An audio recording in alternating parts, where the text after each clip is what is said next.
Hey guys, another One Take review. Today I want to talk about the new Spoon album, Lucifer on the Sofa. Now, Spoon are a band that I've always found to be very curious, in my opinion. I mean, for as much praise that they've gotten from their pretty huge fan base, as well as critics alike, kind of makes me think, or at least want to think, that there's some sort of really consistently amazing breakthrough kind of band. But really, I've just found them to be nothing but a remarkably decent band, and I really think this latest record is nothing more than just another line in those decent but nothing spectacular kind of albums. Lucifer on the Sofa takes a lot of influence from sort of late 60s, maybe 70s rock music, which is, it's fine. It's nothing super creative, obviously. I mean, it ranges from kind of classic hard rock to some more pop rock, radio rock that you would hear on the radio today listening to a classic rock station.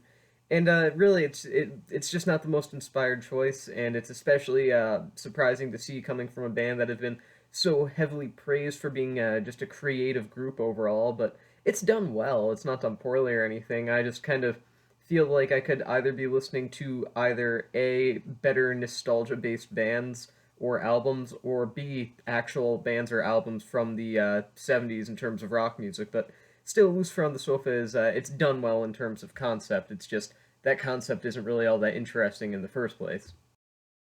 This album features some fairly strong instrumentation as well. Like I said before, those kind of classic rock inspired songs like Feels Alright, they perform well for what they are. You've also got other songs like Satellite that are sort of a throwback to Spoon's earlier days of indie rock kind of sounds, and they're all performed well, it's all done well, but at the same time, I do think there's sort of a lingering feeling that bands that live off of nostalgic music, like the Black Keys and your just standard indie rock bands like the Arctic Monkeys, have been doing this sound better for really, I mean, years at this point. And it's kind of disappointing to hear Spoon just do something so normal. And it's not even bad normal, it's just normal.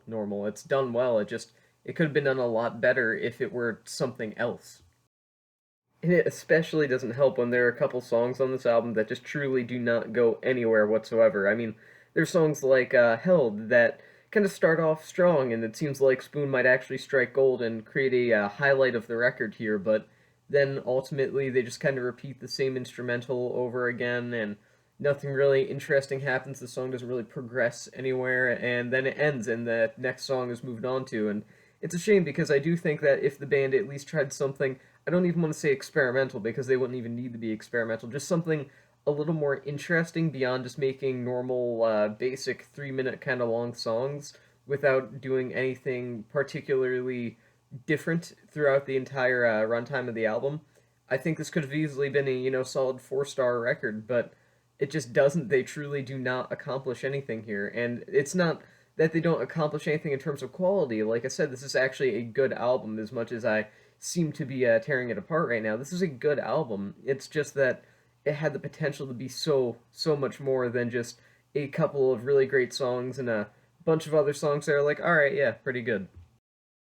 Lucifer on the Sofa doesn't fall flat entirely, though. I mean, Spoon have always had that sort of like a sense of melody and maybe a sort of kind of mysticism about them that have always made them at least an intriguing band on concept, at the very least, even if the execution isn't exactly the most gripping thing in the world, such as this album, which it just really isn't.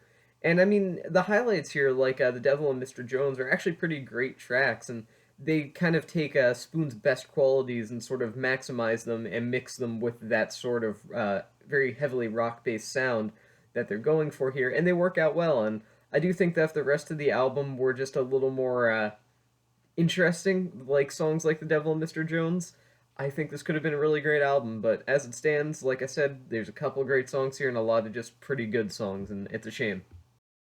But nonetheless, the point is that while things may not entirely be very unique here, they do at least have the ability to kind of deliver some personality to the album. At least Spooner, at least gracious enough to bring something interesting in terms of personality, even if it's not exactly the most interesting compositions. So, overall, Lucifer on the Sofa, I don't think it's a great achievement in rock music. I don't even think it's a great achievement in Spoon's discography. The instrumentals are actually fairly unimpressive, kind of derivative at times, depending on how you look at it. But I mean, there's enough personality on here. It's enough passion put into the record that it's warrants the 40-minute runtime, and I would recommend checking it out. While it may not be creative, it does keep your attention. But even still, as it stands, I don't see Spoon as any more than just a pretty good band that have a lot of praise sort of heaped upon them. But nonetheless, this is a good album. It's a good record, and even with the kind of negative qualities that I pointed out, I did have a good time listening to this. So I'll give this 3.5 stars out of 5. It's good, not great, but I do recommend listening to it if you're into Spoon already. If you do really, really like Spoon, like a lot of people do, just love the band, you'll probably like this. But I like Spoon, sort of, and I like this album, sort of. So it kind of all works out in that way. It really depends on whether you like the band or not. So yeah, 3.5 stars out of 5. And that is the end of this review, so I will see you guys in the next one.